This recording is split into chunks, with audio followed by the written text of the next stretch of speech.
চলুন আজ আমরা ইতিহাসের এমন একটা অধ্যায়ে পুরোপুরি তলিয়ে যাই যা একই সাথে ভীষণ রোমাঞ্চকর এবং চরম ট্র্যাজিক।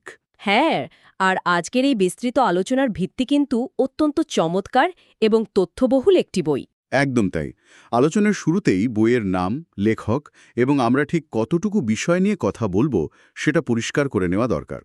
আমরা আজ প্রখ্যাত লেখক আহমদ ছফা রচিত অসাধারণ একটি ইতিহাসভিত্তিক বই সিপাহী যুদ্ধের ইতিহাস নিয়ে কথা বলবো। তবে আমরা আজ পুরো বইয়ের বিশাল ক্যানভাস নিয়ে আলোচনা করছি না। ঠিক বলেছেন। আমরা শুধুমাত্র এর একটি নির্দিষ্ট এবং অত্যন্ত তাৎপর্যপূর্ণ অধ্যায়ের দিকে আমাদের সব মনোযোগ দেব।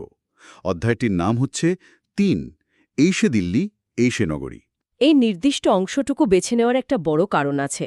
এই অধ্যায়টিতে মূলত ১৮৫৭ সালের সিপাহী বিদ্রোহের সময় দিল্লি শহরের পতন এবং মুঘল সাম্রাজ্যের একেবারে শেষ সম্রাটের মর্মান্তিক পরিণতি খুব নিখুঁতভাবে তুলে ধরা হয়েছে। আমার কাছে মনে হয় ইতিহাসের এই নির্দিষ্ট সময়টা নিয়ে আলোচনা করাটা ভীষণ জরুরি, কারণ এই অধ্যায়টি কেবল কিছু যুদ্ধ বা রক্তপাতের ধারাবিবরণী নয়। একদমই না। এর ভেতরে লুকিয়ে আছে মানব চরিত্রের একটা অদ্ভুত মনস্তত্ত্ব, ক্ষমতার বিভ্রম আর যোগ্য নেতৃত্বের অভাবে কিভাবে একটা বিশাল গণজাগরণ নিজের ভারেই ভেঙে পড়ে। আজকের এই ডিপ ডাইভে মূলত আমরা সেটাই বিশ্লেষণ করার চেষ্টা করব। ক্ষমতার বিভ্রম শব্দটা চমৎকার বলেছেন। আমি বইটা পড়ার সময় বারবার একটা দৃশ্য কল্পনা করার চেষ্টা করছিলাম। কোন দৃশ্যটা? ধরুন, এমন একজন সম্রাটের কথা যার নামের আগে বিশাল করে সম্রাট উপাধিটা বসানো আছে। রাজপ্রাসাদের চারদেয়ালে ভেতরে তিনি রীতিমতো রাজকীয় সম্মান পাচ্ছেন, তাকে কুর্নিশ করা হচ্ছে। কিন্তু ওই প্রাসাদের বিশাল দরজাটা পার হয়ে বাইরে গেলেই তার আসল ক্ষমতা একেবারে শূন্য। হ্যাঁ, তিনি মূলত চলছেন ব্রিটিশ ইস্ট ইন্ডিয়া কোম্পানির দেওয়া পেনশনের টাকায়। আর তার জীবনের সবচেয়ে বড় নিয়ন্ত্রকও তারাই। ১৮৩৭ সালে যখন শেষ মুঘল সম্রাট বাহাদুর শাহ জাফর সিংহাসনে বসলেন, তখন এটাই ছিল তার নিরেট বাস্তবতা। এখানে মজার অথচ করুণ বিষয়টা হলো, ব্রিটিশরা কিন্তু তার এই সিংহাসনে বসাটাকেও খুব একটা সহজভাবে নেয়নি। তারা তো সুযোগ খুঁজছিল কিভাবে তাকে সরানো যায়। ঠিক তাই, তারা খুব সুকৌশলে সম্রাটের প্রতি আনুগত্যের বাহ্যিক চিহ্নগুলো একটা একটা করে মুছে ফেলছিল। একসময় নিয়ম ছিল যে ব্রিটিশ গভর্নর জেনারেলের প্রতিনিধিরা সম্রাটের সামনে সম্মান প্রদর্শনের জন্য নগ্ন পায়ে দাঁড়াতেন। আর সেটাও তারা বন্ধ করে দিল। হ্যাঁ, এমনকি ব্রিটিশদের দীর্ঘমেয়াদী পরিকল্পনা ছিল সম্রাটকে এই ঐতিহাসিক লাল কেল্লা বা রাজপ্রাসাদ থেকে সরিয়ে শহরের বাইরে কুতুব মিনার এলাকায় পাঠিয়ে দেওয়া। এর মূল উদ্দেশ্যটাই তো ছিল সাধারণ মানুষের মন থেকে মুঘল সাম্রাজ্য বা সম্রাট শব্দটার যে একটা মনস্তাত্ত্বিক ওজন আছে সেটা চিরতরে মুছে ফেলা। একদম। আর বাহাদুর শাহ জাফর নিজেও তো বাবর, আকবর বা ঔরঙ্গজেবের মতো যুদ্ধবাজ বা পরাক্রমশালী কেউ ছিলেন না। তার বেশি আগ্রহ ছিল সাহিত্য, দর্শন আর কবিতায়। প্রাসাদ ষড়যন্ত্র আর ছলনার মধ্যেই তার জীবন কেটেছে। কিন্তু এই ক্ষমতাহীন কবিতাপ্রেমী মানুষটার জীবনেই সবচেয়ে বড় ঝড়টা এলো ১৮৫৭ সালের ১১ই মে তারিখে। দিনটার শুরুর দিকের বর্ণনা বইতে খুব চমৎকারভাবে দেওয়া আছে। খুব শান্ত একটা সকাল ছিল। দিল্লি কলেজে নিয়মমতো ক্লাস চলছে। মুন্সি মোহনলাল গল্পগুজবে ব্যস্ত। ব্রিটিশ কর্মকর্তারা তাদের দৈনন্দিন কাজে ডুবে আছেন। ঠিক এমন সময় হঠাৎ চারদিকে শোরগোল। খবর এলো মিরাট থেকে বিদ্রোহী সিপাহীরা যমুনা নদী পার হয়ে সোজা দিল্লিতে ঢুকে পড়েছে। শান্ত সকালটা চোখের পলকে একটা চরম রক্তপাতে পরিণত হল। ক্যাপ্টেন ডাগলাস, কমিশনার সাইমন ফ্রেজারের মতো ডাকাবুকু ব্রিটিশ কর্মকর্তারা প্রাসাদের ভেতরেই নিহত হলেন। পরিস্থিতি মুহূর্তের মধ্যে হাতের বাইরে চলে যায়। কিন্তু বইয়ের যে জায়গাটা আমাকে সবচেয়ে বেশি ভাবিয়েছে তা হল বিদ্রোহীরা শহরে ঢুকেই সোজা সম্রাটের প্রাসাদের দিকে কেন ছুটে গিয়েছিল। এটা আসলে যে কোনো রাজনৈতিক বা সামরিক অভ্যুত্থানের একটা খুব সাধারণ কিন্তু গুরুত্বপূর্ণ মনস্তত্ত্ব। মানে তাদের তো কোনো প্ল্যান ছিল না, তাই না? একদমই না।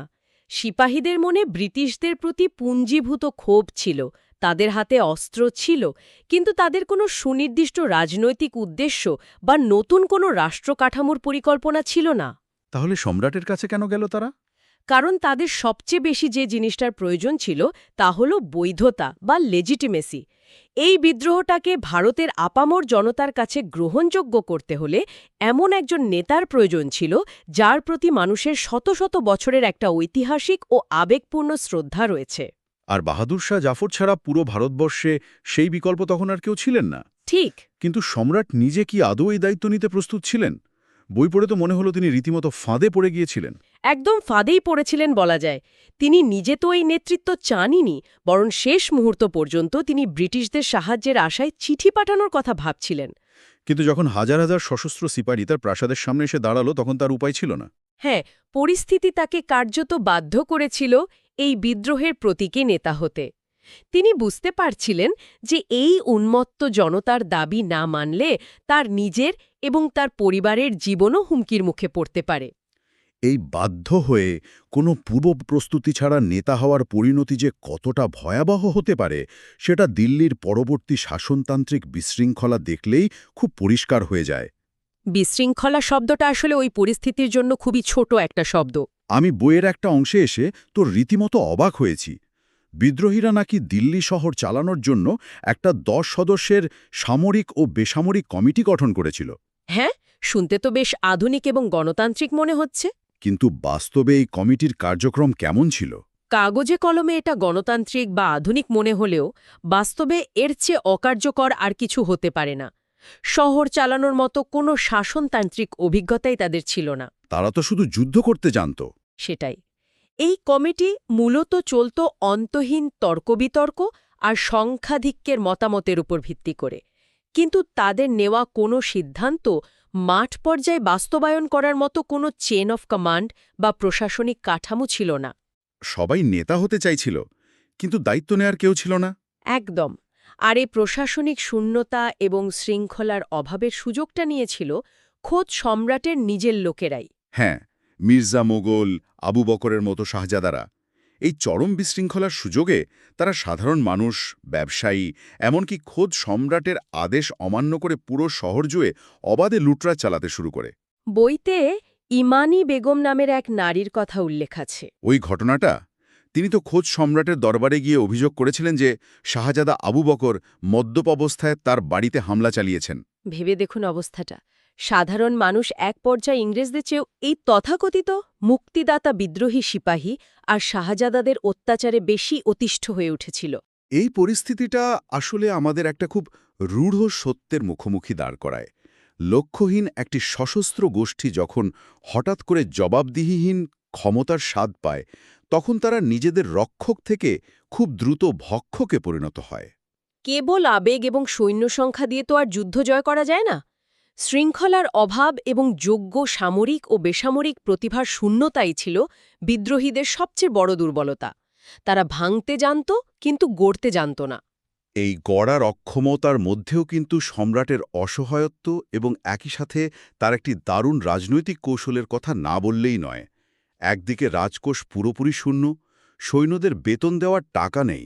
বাধ্য হয়ে সম্রাট শহরের ব্যবসায়ীদের কাছে চাঁদার বদলে রীতিমতো ঋণ চাইছেন। হ্যাঁ, কিন্তু এর মধ্যেই তার সবচেয়ে সাহসী এবং দূরদর্শী সিদ্ধান্তটি আমরা দেখতে পাই কোরবানির ঈদের সময়। এই জায়গাটাতে এসে সম্রাটের রাজনৈতিক প্রজ্ঞার একটা অন্যরকম ঝলক দেখা যায়। পরিস্থিতি তখন এমনিতেই উত্তপ্ত। হিন্দু এবং মুসলিমদের মধ্যে দাঙ্গা বেঁধে যাওয়ার একটা প্রবল সম্ভাবনা ছিল। ঠিক।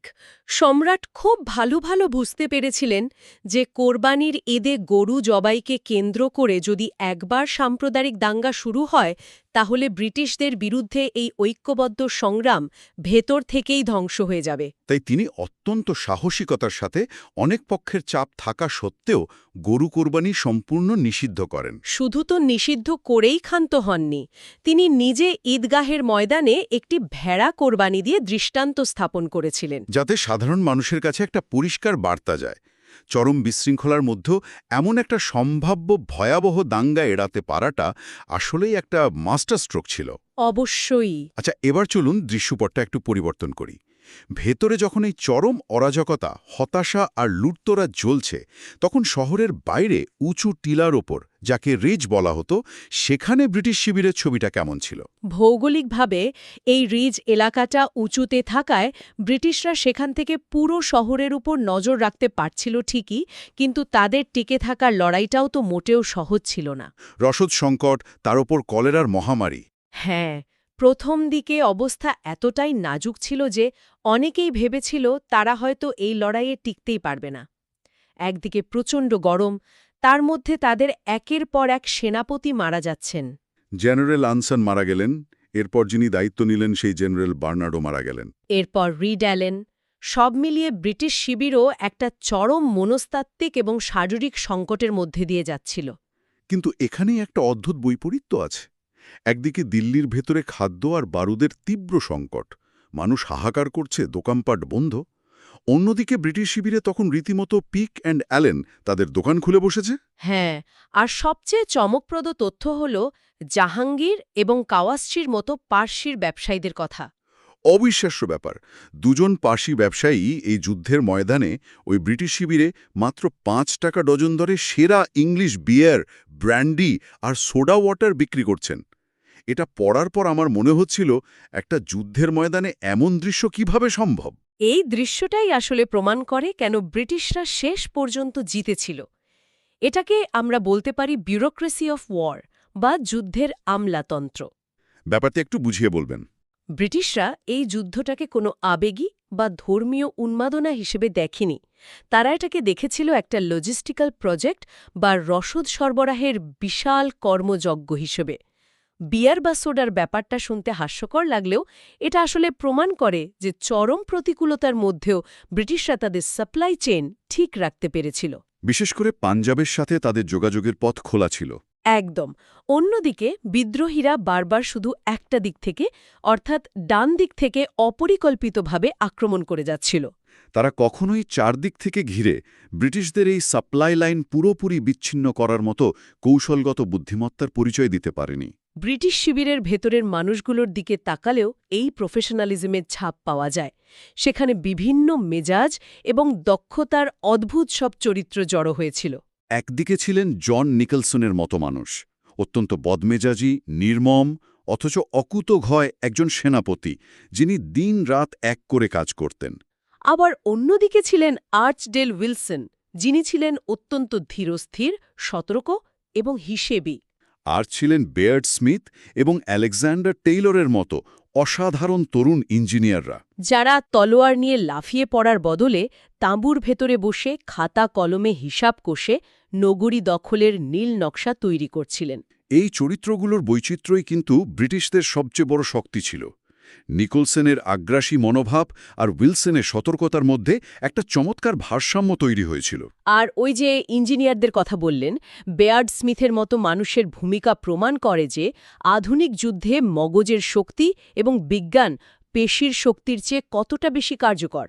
তারা জানত ঠিক কোথায় আঘাত করলে দিল্লির পতন হবে। কিন্তু শুধু তো বাইরের মগজের শক্তিই নয়, দিল্লির পতনের পেছনে প্রাসাদের ভেতরের বিশ্বাসঘাতকতাও তো বিশাল একটা ভূমিকা রেখেছিল। এই অংশটা পড়তে গিয়ে মনে হচ্ছিল যেন কোনো টানটান উত্তেজনার স্পাই থ্রিলার পড়ছি। সত্যিই তাই।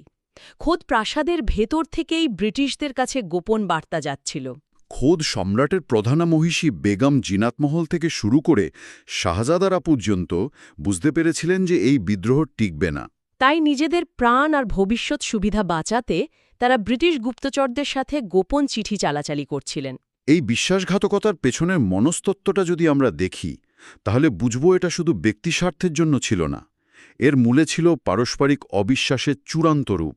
প্রাসাদের ভেতরে কেউই কাউকে বিশ্বাস করত না। সিপাহীরাও সমানে সন্দেহ করত রাজপরিবারের সদস্যদের। এর একটা করুণ উদাহরণ হচ্ছে হাকিম আহসানুল্লাহর পরিণতি। তিনি তো ছিলেন সম্রাটের ব্যক্তিগত চিকিৎসক, সবচেয়ে বিশ্বস্ত পরামর্শদাতা। কিন্তু যখন শহরে একটা অস্ত্রাগার বিস্ফোরিত হল, তখন সিপাহীরা কোনো রকম প্রমাণ ছাড়াই তাকেই বিশ্বাসঘাতক ভেবে বন্দী করে ফেলল। এই যে নিজেদের ভেতরের সন্দেহ আর কোন্দল, এটাই মূলত শহরটার পতন ডেকে এনেছিল। আর এই অভ্যন্তরীণ পচন যখন চরমে, ঠিক তখনই সেপ্টেম্বরের মাঝামাঝি ব্রিটিশরা তাদের চূড়ান্ত আক্রমণটা চালায়। সেই রাতের অন্ধকারের বর্ণনাটা গায়ে কাঁটা দেওয়ার মতো। ব্রিটিশ ইঞ্জিনিয়াররা চুপি চুপি পরিখা খনন করছে আর কাশ্মীরি গেট উড়িয়ে দেওয়ার সেই শ্বাসরুদ্ধকর ঘটনা। স্যালকেল্ড বার্গেস নামের ওই ব্রিটিশ অফিসাররা নিজেদের জীবনের মায়া ত্যাগ করে দিনের আলোতে প্রচণ্ড গোলাগুলির মধ্যে কাশ্মীরি গেটে বিস্ফোরক লাগিয়ে উড়িয়ে দেয়। এই চূড়ান্ত আক্রমণের নেতৃত্ব দিতে গিয়ে খোদ জন নিকলসন মারা যান। কিন্তু তাতে ব্রিটিশদের অগ্রযাত্রা থামেনি। শেষ পর্যন্ত তারা শহরের নিয়ন্ত্রণ নিয়ে নেয়। এই পতন নিয়ে যদি আমরা গভীরভাবে ভাবি তাহলে এটা শুধু একটা সামরিক পরাজয় মনে হবে না। এটা ছিল মূলত একটি জাতির পারস্পরিক অবিশ্বাস, চরম স্বার্থপরতা এবং সুনির্দিষ্ট লক্ষ্যহীনতার অবশ্যম্ভাবী পরিণতি।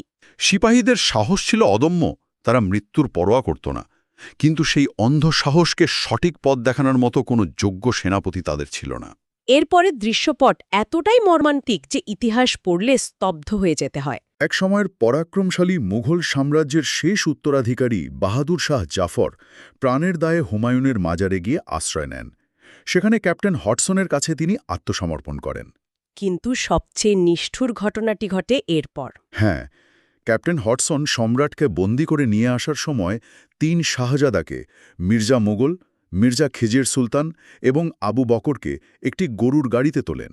এরপর দিল্লি গেটের কাছে জনসম্মুখে রথ থামিয়ে অত্যন্ত ঠান্ডা মাথায় কোনো বিচার ছাড়াই তাদের নগ্ন করে নিজ হাতে গুলি করে হত্যা করেন। এটি ছিল বিজয়ী শক্তির চরম অহংকার এবং নির্মমতার একটি নির্লজ্জ প্রকাশ। হডসন এই কাজটি কিন্তু কোনো সামরিক প্রয়োজনে করেননি। তিনি এটা করেছিলেন মূলত ব্রিটিশদের শ্রেষ্ঠত্ব এবং এক ধরনের মনস্তাত্ত্বিক আতঙ্ক প্রতিষ্ঠা করার জন্য। বিজয়ী শক্তি যখন অন্ধ প্রতিশোধ পরায়ণ হয়ে ওঠে, তখন ন্যায় বিচার, সভ্যতা, আইন বা ধর্ম কোনো কিছুই আর তাদের কাছে বিবেচ্য থাকে না। আর খোদ সম্রাটের করুণ দশা একবার কল্পনা করুন। যে মুঘল সম্রাটদের নামের ওজনে একসময়ে পুরো ভারতবর্ষ কেঁপে উঠত, সেই বংশের শেষ সম্রাটকে একটি নোংরা ঘরে সাধারণ একটি চারপায়ের ওপর বসিয়ে রাখা হলো।